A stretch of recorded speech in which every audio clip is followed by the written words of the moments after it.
पहली चीज जो आपने अपनी लाइफ में रखनी है, अगर आप सक्सेसफुल क्रिश्चियन होना चाहते हैं, तो वो ये है, आपकी प्रार्थना सेल्फ सेंटर्ड नहीं होनी चाहिए। लिख लो पहला पॉइंट। बाइबल कहती है यहोजकेल जब परमेश्वर के सामने गया तो परमेश्वर ने कहा, यहोजकेल क्या ये हड्डियां जी सकती हैं? उसने कहा, परमेश्वर तू ही जानता है। क्या ये हड्डियां जी सकती हैं? उसने कहा, परमेश्वर तू जानता है। कहा कि नहीं कहा? यहोजकेल अगर ये कहता, हां परमेश्वर ये हड्डियां जी सकती, तो वो गलत होता। क्यों? क्योंकि यहोजकेल को ये मालूम नहीं था कि ये हड्डियां किसी श्राप की वजह से, परमेश्वर के साथ सहभागिता टूट जाने की वजह से सूखी हैं या वैसे ही सूखी। अगर वो ये कहता हां ये जी सकती हैं, तो उसमें यहोजकेल का अपना आप नजर आता, जो कि परमेश्वर नहीं चाहता कि प्रार्थना करते वक्त आप उसे नजर आए, आपकी मैं नजर आए। बाइबल कहती स्वर्ग में कुछ दूत ऐसे हैं जिन्होंने अपने पंखों से अपने चेहरे को ढांपा हुआ है। पता है क्यों? ताकि जब आप या कोई और बंदा या खुदा का दास जब उन्हें देखे स्वर्गीय दर्शन में, तो कभी उसके साथ परमेश्वर के साथ उनका आपस में कंपैरिजन न करना शुरू कर दे। यहोजकेल ने कहा, नहीं परमेश्वर मैं नहीं जानता ये हड्डियां जी सकती हैं कि नहीं। अगर वो कहता हां जी सकती, तो इसका मतलब उसका अपना आप नजर आ रहा था। उसने कहा, मेरे को नहीं मालूम ये हड्डियों के सूखने का कारण क्या है, तो मुझे कैसे मालूम कि जी सकती है कि नहीं। अगर वो कहता नहीं जी सकती, तो यह भी गलत था, क्योंकि वो परमेश्वर की पावर के विश्वास के खिलाफ था, क्योंकि परमेश्वर की पावर से वो हड्डियां जी सकती थी। आज के बाद अगर आप सक्सेसफुल होना चाहते हो और परमेश्वर के दाहिने हाथ को, भयानक कामों को, बड़े कामों को, एक रसौली गायब होना और बेबी के रूप में परिवर्तित होना, यह भयानक काम है। अगर ऐसे बड़े काम देखना चाहते हो, तो जब प्रार्थना करने के लिए आज प्रभु की हुजूरी में बैठोगे, तो आपकी प्रार्थना सेल्फ सेंटर्ड और मैं के ऊपर नहीं होनी चाहिए। आमीन। आप प्रार्थना करने के लिए बैठते हो, सबसे पहली प्रार्थना क्या है? हे परमेश्वर, मैंने जो वीजा अप्लाई किया है, तेरे दूत उसको छुएं, एम्बेसी में चले जाएं, एम्बेसी के घर में चले जाएं, काउंसलर के गले को दबा दे, कान को दबा दे, मार दे उसे, प्रभु वीजा चाहिए मेरे को। इसका मतलब आपकी प्रेयर सेल्फ सेंटर्ड है और पूरे चांस हैं आपकी प्रार्थना का उत्तर ना आने की, क्योंकि बाइबल इस प्रकार कहती, उसमें लिखा, तूने मांगा पर पाया नहीं, इसलिए तू व्यभिचार में उसे उड़ा दे। हालेलुया। तूने मांगा पर पाया नहीं, इसलिए कि व्यभिचार में उड़ा दे। अगर तुम खुदा की सेवा करोगे, तो क्या लगता है खुदावन तुम्हें मजदूरी नहीं देगा? तुम उसकी महिमा करोगे, तुम्हें क्या लगता है वो तुम्हें ऊंचा नहीं करेगा? तूने जो मेरे नाम को जान लिया और मुझसे प्यार किया, इसलिए मैं तुझे छुड़ाऊंगा। बाइबल ऐसे कहती है, हाँ या ना? कहती है कि नहीं कहती? लेकिन जब प्रार्थना सेल्फ सेंटर्ड है, पहली प्रार्थना जब आप वचन में बैठे, प्रार्थना में बैठे, आपकी पहली प्रार्थना होनी चाहिए, परमेश्वर मैं तुझे और जानना और समझना चाहता हूं। दूसरी प्रार्थना होनी चाहिए, परमेश्वर मैं तेरे वचनों की गहराई को समझना चाहता हूं। तीसरी प्रार्थना आपकी गैर भाषा होनी चाहिए। चौथी प्रार्थना आपकी कमियां, कमजोरियां होनी चाहिए कि परमेश्वर ये मेरी लाइफ की कमजोरी है जिससे मैं बाहर आना चाहती हूं, बाहर आना चाहता हूं। पांचवी छठवीं प्रार्थना फिर भी आपकी यही होनी चाहिए कि तू लोगों को बचा, मेरे घराने को बचा, हमारे उद्धार को और तू फैला परमेश्वर। और फिर आप अपनी प्रार्थना रखो जो रखनी, कि परमेश्वर अगर तू चाहे तो ये भी हो सकता है, अगर तू चाहे तो मेरा वीजा भी आ सकता है, अगर तू चाहे मेरा लंगड़ापन भी ठीक हो सकता है, मुझे बेबी मिल सकता है, सब कुछ हो सकता है तेरे नाम में।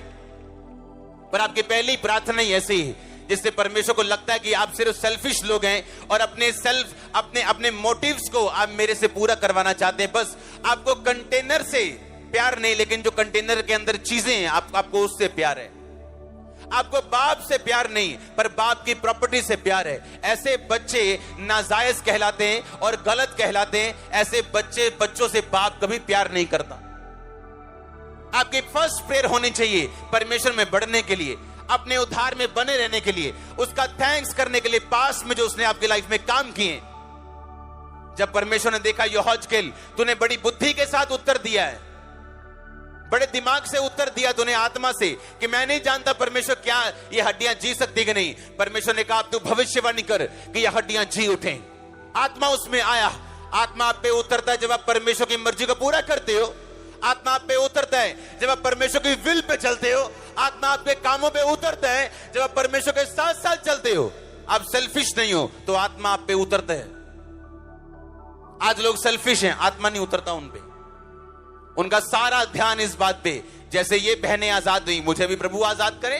जैसे उस भाई को परमेश्वर ने ब्लेस किया लाखों के घरों से, मुझे ब्लेस करें। उन्हें कोई ध्यान नहीं कि क्या आज मैं प्रेयर करके आया हूं, मेरी बाइबल पूरी है, पवित्रता सही है, मैं सब कुछ कर रहा हूं, आज मैं संडे प्रभु के घर में हूं या नहीं। नहीं, इन बातों की और कोई ध्यान नहीं। इसका मतलब हम वही है जिसके बारे में वचन कहते हैं कि तूने मांगा और पाया नहीं, इसलिए कि तू व्यभिचार में उड़ा दे। हीलिंग देने के लिए प्रभु तैयार है, लेकिन हीलिंग के बाद करोगे क्या? चंगाई देने के लिए वो तैयार है, आपको डिलीवरेंस छुटकारा देने के लिए तैयार है, लेकिन करोगे क्या उसके बाद? कुछ लोग आज पवित्रता ही में है, पता क्यों? क्योंकि शैतान के अटैक होते हैं उन पे, दुष्ट आत्मा के। लड़कों के पास जाने के लिए टाइम नहीं है उनके पास, लेकिन जैसे ही वो दुष्ट आत्मा से चर्च में आके फ्री हुए, अब फ्रेंडशिप कर रखी। तो क्या थे आप बीमार अच्छे थे, आप बचे हुए तो थे, आप स्वर्ग तो जा रहे थे। तो ऐसा परमेश्वर को मौका मत दो कि वो आपको ज्यादा बीमार रखना उत्तम समझे आपको चंगाई देने से। आपको ये भी बताना है अपनी चंगाई छुटकारा लेने के बाद कि आप बेटर हुए अपनी स्पिरिचुअल लाइफ में भी, उसको लेने के बाद आप अच्छे हुए उससे भी। प्रेयर बड़ी है आपकी, बाइबल रीडिंग बड़ी है आपकी, चर्च में आपको क्या लगता है कि अगर मुझे परमेश्वर ने अपनी महिमा के लिए बुलाया तो आपको किस लिए बुलाया? हर एक व्यक्ति उसकी महिमा करने के लिए बुलाया गया, बाइबल कहती है। आपको अब ढूंढना है कि आप किस पार्ट में बुलाए गए हो, किस हिस्से में बुलाए गए हो, कहां खुदा की महिमा परमेश्वर आपसे चाहता है। जब सेल्फ सेंटर्ड नहीं रहेंगे और कारण मोटिव खुदा की महिमा होगा, चाहे वो लंबा बड़ा घर लेने का हो, चाहे वो ब्लेसिंग लेने का हो, उसका मकसद आपको परमेश्वर की महिमा जब आप प्रूफ कर देंगे, वो ब्लेसिंग आपके पास होगी। आपकी हड्डियां हील हो रही हैं इस वचन में। हालेलुया। दूसरा पॉइंट जो आपको अपनी लाइफ में रखना है कि आप कामयाब रहें, अपने सिर के ऊपर से आपको तेल खत्म नहीं होने देना। मैं सरसों के तेल की बात नहीं कर रहा हूं, मैं एक अभिषेक की बात कर रहा हूं। आमीन। अगर आपकी लाइफ में अभिषेक की कमी है, आप मारे जाओगे, आत्मिक रूप से और शारीरिक रूप से भी हो सकता है। बिन्यामीन जो गोत्र था, बाइबल कहती है वो ऐसा गोत्र था जिसका निशाना कभी नहीं चूकता था। बिन्यामीन ऐसा गोत्र था जिसका निशाना कभी नहीं चूकता था। अगर वो किसी को गोफन से मारे तो उनका निशाना कभी नहीं चूकता था। और शाऊल राजा बिन्यामीन गोत्र में से था। ध्यान से समझना है। आमीन। अपने पड़ोसी को बोल तेल। फिर से बोलो ऊंची आवाज में, बोलो सिर पे तेल रख। अपने सिर पे तेल रख। फिर से ऊंची आवाज में बोलो। आप जानते हैं बिन्यामीन जो था, बिन्यामीन ऐसी गोत्र था जो स्लिंग मारते थे, जो गोफन मारते थे या भाला मारते थे, उनका निशाना कभी नहीं चूकता था। लेकिन अगर आप ध्यान से बाइबल में पढ़े, जब शाऊल राजा ने दाऊद को मारने के लिए अपना भाला पकड़ा और सीधा दाऊद को मारा तो वो दाऊद को लगा नहीं। ऐसे है कि नहीं? हाँ, लगा दाऊद को कि नहीं लगा? नहीं लगा। हाँ या ना? और अगर आप उसको देखें फिर से शाऊल को, जब उसके बेटे ने उसके साथ गद्दारी की और शाऊल ने उसको मारना चाहा, तब निशाना फिर चूक गया। हाँ या ना? इसमें दो चीजें हैं, इसमें दो चीजें हैं। अपने पड़ोसी को बोलो दो चीजें हैं। अगर से तेरे सिर पे तेल है तो शैतान का हर निशाना चूकने वाला है। बोलो बोलो अपने पड़ोसी को। आमीन। अगर आपके सिर पे तेल है तो शैतान का निशाना चूकेगा। एक ही कारण है कि शाऊल दाऊद को मार नहीं पाया, दाऊद के सिर पे तेल था जो उसको शमूएल नबी ने दिया था। अपने तेल की रक्षा करो। व्यभिचार आपके तेल को खत्म करते हैं, ब्लू फिल्म आपके तेल को खत्म करती है, नशा आपके तेल को खत्म करते हैं, झगड़े आपके तेल को खत्म करते हैं। अपने तेल की रक्षा करो चर्च, शैतान का निशाना फिर चूकने वाला है। मैंने ऐसे लोग देखे हैं, शैतान उन पे अटैक नहीं कर पाया, लेकिन शैतान ने पाप करवाया उनसे, गलतियां करवाई उनसे, और उस तेल से बाहर लेके गया और फिर उनको मारा उसने। अपने तेल की रक्षा करना यह आपका पहला काम है। बाइबल कहती गंधी का तेल भी सड़ने और बसाने लगता है अगर मरी मक्खियां उसमें चली जाएं। गंधी का तेल एक सुगंधित तेल होता था, महंगा तेल होता था, लेकिन उसमें भी बदबू आने लगती है अगर मरी मक्खियां, अगर पाप उसमें चला जाए तो। आज से मेरी प्रेयर ये है कि आपका तेल कभी खत्म ना होने पाए, आप कभी शर्मिंदा ना होने पाए। अगर आमीन ऊंचा है चर्च।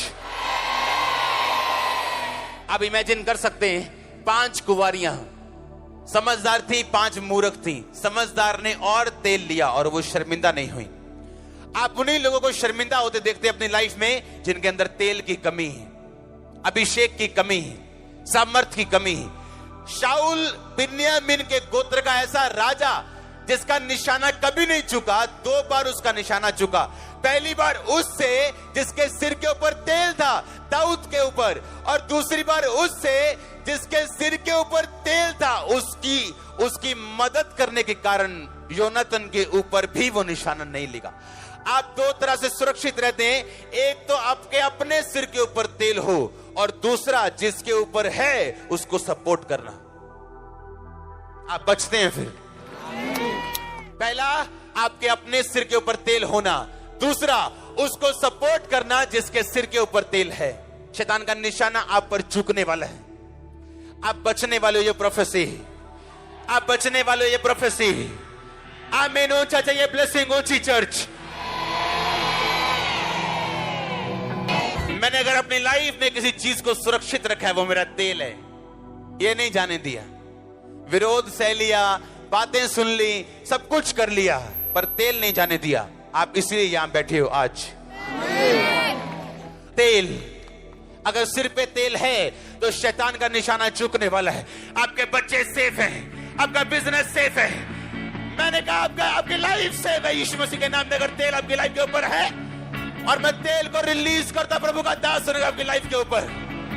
आमीन ऊंचा शिशु जी चर्च। आमीन। तेल अगर है सिर के ऊपर तो आप सेफ हैं। आता कैसे है तेल?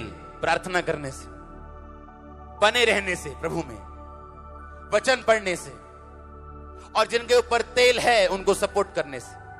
आप एक बात को याद रखना सारी उम्र, अगर आपने उस तेल की इज्जत नहीं की जो आपके मैन ऑफ गॉड में, प्रभु आपको अपना सारी उम्र नहीं देगा। जाओ 500 रोजे रख लो डे नाइट के, मुझे बता देना अगर मिल जाए तो। 500 रख लो, जाओ। जिसके सिर के ऊपर तेल है, अगर उसका ऑनर नहीं किया तो आप सफर करने वाले हो बहुत जबरदस्त। आपको 5 साल बाद समझ आएगा कि मैंने कुछ किया जो मुझे मालूम नहीं किया, लेकिन है वो गलत। जिसके सिर के ऊपर तेल है उसको सपोर्ट करने का मतलब है आप भी उसी सुरक्षा में शामिल हैं। वो बिन्यामीन अगर माथे के बीच में निशाना लगाए तो माथे की साइड पे नहीं लगता था, बीच में लगता था। बिन्यामीन को यह वरदान था। उत्पत्ति की पुस्तक 48 बाब में अगर आप पढ़ें तो बिन्यामीन के गोत्र को यह वरदान था कि जब वो लड़ेगा तो जीतेगा। लड़ाई करना उसका वरदान था।